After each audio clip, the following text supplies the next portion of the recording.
everyone. Welcome to episode number 2 of Toole Talk with Heather and Amber. Yay! All right. So today we are going to talk about COVID, and it hasn't gone away. It's never going to go away, I don't think. It's here to stay here to forever stay. and ever and just continue changing. But we have quite an interesting story to tell you guys about how we went through COVID and how it affected us at the Training Toole and our clients. And it's just too good not to share because I agree. We are still reaping benefits. If you can say, and you can't say that there is nothing good that has come from COVID, because that is not true, because we're here to tell you different. Yes. So Amber, start sharing. Well, actually, you know what? No, let me go you need first. to. Okay, so here is, so on the last episode, we were talking about my little journey, and it was January 2020. I had let my previous employer know that was going to be my last time, and I was leaving a salary job with insurance and all of the benefits that you could get from salary to jump onto this new journey that I had created for myself. So I was really, of course there's much anxiety there, and I'm typically very anxiety ridden, so it was a big leap, and it was great. January was great. February was great. March, things took a little turn. A little turn for the worst. And the fact that, hey, we've got to start doing these different protocols too. Hey, y'all can't meet at all. Yeah. At all.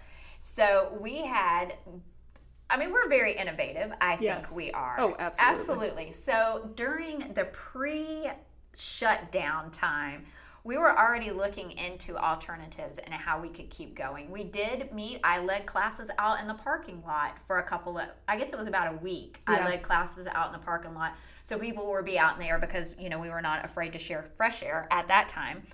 And so that was going on. And all the while, Amber's researching, what do I do? What do I do? What do I do? And she comes to me and says, Heather, this is what we're going to do. We're going to Zoom. So Zoom was very, very distant relative in my life. I grew up behind the camera. I was video production, video producer, camera operator. I did everything behind the camera because Heather never wanted to be in front of the camera. And now Amber's coming to tell me, Heather, you're going to need to lead class in front of the camera. And so it was very life-changing for me. Of course, I did it. I grunted and disgruntled, but literally we went from meeting in the parking lot, and all of our clients came with us, and we were able to coach them through. It was a learning process for all of us. Absolutely. We were learning just as much as we were trying to teach them what to do. And we just adjusted to where we were all teaching in our living rooms. Yeah. And, and so now I'll let Amber share some more stories, but that was just, in a place where we could have said, okay, this is it. We're just going to have to suck it up, go. Closing. Yeah, close goodbye. up. Yep. That was not an option. That was not an option. No way. No. And we were able to transition and get our people to go with us. And that was huge. It was huge. And there are so many funny stories in this. Many. So I do have to share a funny one from my side too. But I do want to say that as it was happening, thank God, in November of 2019, I had joined a business coaching group. Yes. So thankfully, I had some support that was giving me some direction on things to do and what to look at. I had done some online training through Zoom. I don't know, maybe I used Zoom or I probably used something else. But Right. So I had a little bit of experience with that, but I'm thinking, oh my gosh, we have to do something. We can't not work. Like I was like, I can't not work. Do this, right? This is not an option. No. So I also am very grateful because my husband is pretty technologically advanced, Yes. so he could help me get some things set up. And this is where I'm going to lead into a hilarious story involving my husband. Sorry, honey. So if you don't know me, I am highly energetic. I wake up. Highly is not even the appropriate word. I wake up in the morning like ready to rock, baby. Yes. I mean, my feet hit the floor and it's go time. I talk a lot. I'm very energetic. I bounce off the walls. I'm probably a little ADHD, okay? So my husband is not. We are beautiful opposites that work well together. And my husband works from home most of the time anyway. So here I am. Heather and I have gotten this all set up. She's going to Zoom from her home. I'm going to Zoom from my home. I'm super excited. I get to be home with the dogs and my husband, and I still get to work. And the first morning happens, and I set up my little computer in our kitchen, and I've got my earbud in, and I'm ready to go, and I'm coaching my people, and I'm loud. Again, I'm a morning person. My husband is not. So he comes out. He is also very routine oriented. So he has a morning routine. Typically, I get up at 4 o'clock in the morning and I'm out of the house before he even gets out of bed. So here I am in the middle of our kitchen and he walks out and I see it. Yes, I'm all in his face. I see it in his face. And he is just perclumped because he's like, this is not going to work. So he has a very great way of working with me and talking to me. So instead of coming out and being like, listen, this ain't happening. This ain't cutting it. You're going to have to do something else. Let's find you a space that's your own. He did find me a space. So he... At the neighbor's house. No, he converted our garage into my cute little studio. Yes. So I put up a sign in there and he got me his... He's into photography, so he put the photography lights out there and he put a little air conditioning unit out there for me. So that was my work. So I would go out to the garage to work. You know, it was a lot of fun until it started getting hot in May. And then it's not fun. And then it was not fun. But that was something. So that was good that we got all set up. And then Heather, I would be a creeper because I was so afraid that things were not going to work well and that our clients would be unhappy that I would get up and I would log into her Zoom to make sure that everything was going good on her end when I wasn't teaching. It was so funny. So I would pop up in there. Oh, it was a hot mess for a few days, but we all figured it out. It was funny. Yes. So I didn't have the garage. I went into my dining room. So my people got to hear me. Back then we had 5 a.m. class before we decided that none of us wanted to get up that early. So we moved it to 6, but we were getting up, before daylight. And I just told my family, I'm like, it is what it is. I'm going to be loud. And the dog, it was so funny. And you had 5 dogs at the time. I had 5 dogs then, and I had a grandbaby and some kids in my house and stuff. But we all, and it's just funny because everybody else was in their home with the same kind of issues that we were having with other people in their space. So you could watch the little dogs. We even have one client who has a bunny rabbit, and the bunny rabbit would go hopping across the screen.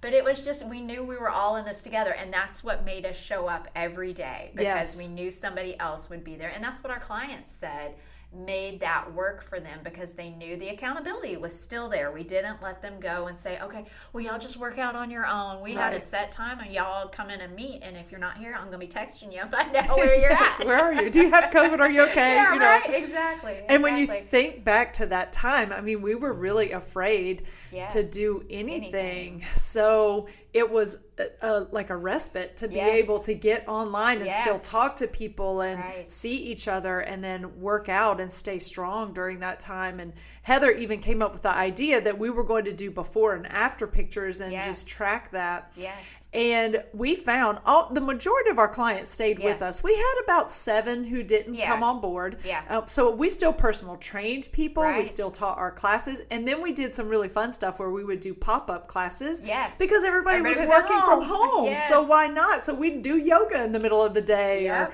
whatever. That was a lot of fun. So we tried to really be there for our clients and just do everything possible to keep them healthy and less stressed because we were all really worried and stressed. Right. And speaking of stress. Yes. Do we want to talk about stress? Sure, go ahead. Stress reduction. Yes. Right? That's where we're going. Yeah. So with the stress reduction, what did most people do during this time? People lost their jobs. They lost their incomes. Of course they were stressed. I mean, nobody knew what in the world was going on. We didn't know what to think. And then that caused a lot of people to stress eat. Yes. And to stress drink. Right. I mean, what you could get at the grocery store, you would eat as soon as it got home. Yeah, right. And I mean, I know because I have a client that told me this, that they're in this business, but alcohol sales went through the roof. I mean, people were just drinking like crazy. And we're hurricane preppers, so we know how to stock up on stuff. Right? We know how to be ready for we do. Staying in the house for a couple of days, which it ended up being a lot longer than that. But that was something that, people always say, oh, I don't have the time to meal prep. I don't have the time to exercise. I don't have time for this, time for that. Too busy. Right? Now, what happened during the shutdown? Nothing but time. We were all at home. Most of us. I know there were some people that weren't, but most of us were stuck at home. And this is something I want y'all to realize. During that time, there were a lot of people who did not exercise and eat clean, or I don't want to say clean, and eat healthy or eat well, because they didn't have those habits in place. So it wasn't important. It wasn't. So it's not about time. Right. It's about your habits and building those habits. Yes. You can have all the time in the world, but if you don't make your health a priority, you're not going to just wake up one day and start exercising. Yes. Very few people did that during the shutdown, but they had every opportunity to. They did. And then, of course, they sat around and they ate and they were lethargic. And then it was time to go back to work or back to a normal routine, even though we're not really at normal. I don't know that we'll ever have normal again. But you've got people who are, the COVID 30 has hit them, and now they feel really bad, and they're stressed out about, not only their job, but now they don't feel, because they can't fit in their clothes. All those memes going around about getting out your, the fat pants and stuff, the COVID pants, and none of our clients or none of us, fell into that because we had those habits already in place, and that was not a stressor in our lives. I actually lost a little weight. Me too. During COVID, probably because we were teaching so many classes. It was like, and I was probably in a way I was a little less stressed because I was at home and I had time to do things that I needed to do. But very interesting, there was a study that was published in Medicine and Science in Sports and Exercise in 2021. And they found that closures of gyms and fitness centers led to widespread reductions in physical activity. Right, because people get up and go to the gym and then they come home. They don't know how to do that anywhere else than go into the gym. Right. And a lot of facilities didn't do well in helping coach their people through it. They were just like, oh, sorry, we can't open. Yeah.